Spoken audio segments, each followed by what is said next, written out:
talk about, I think you said back in 2012. So 2014 is when you kind of did the Kickstarter. So how did Mhm. that come to fruition?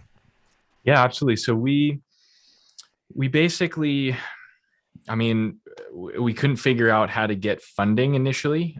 We didn't know where to start, and so Kickstarter was also really popular back then. People still use it today, but like in 2014, it was super hot. Everyone was just learning about it.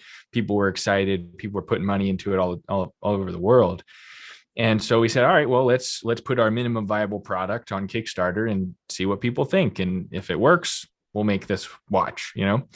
And so we 3D printed an example of what we do, printed it on at our house, you know, just the case and everything like that.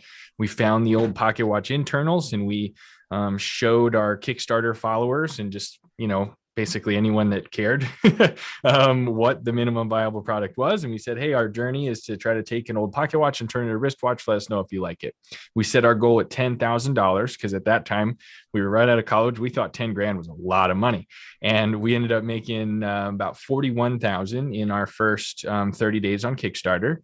And we used that as minimum viable product market fit. Got a lot of feedback from would-be customers to say, hey, this is really cool, but like if you change this and this, I would totally buy it. PS, if you did that, I would probably pay 2 or 3 times as much for it. Like I feel like you're not charging enough. And we heard that and still hear that today, thankfully. And just got a ton of feedback from Kickstarter that we use to go build our business plan and our pitch deck and go raise hundreds of thousands of dollars that it ended up taking to actually start the company and make the product, which was then really our 2015 journey of figuring out how to make it in order to ship those first few products.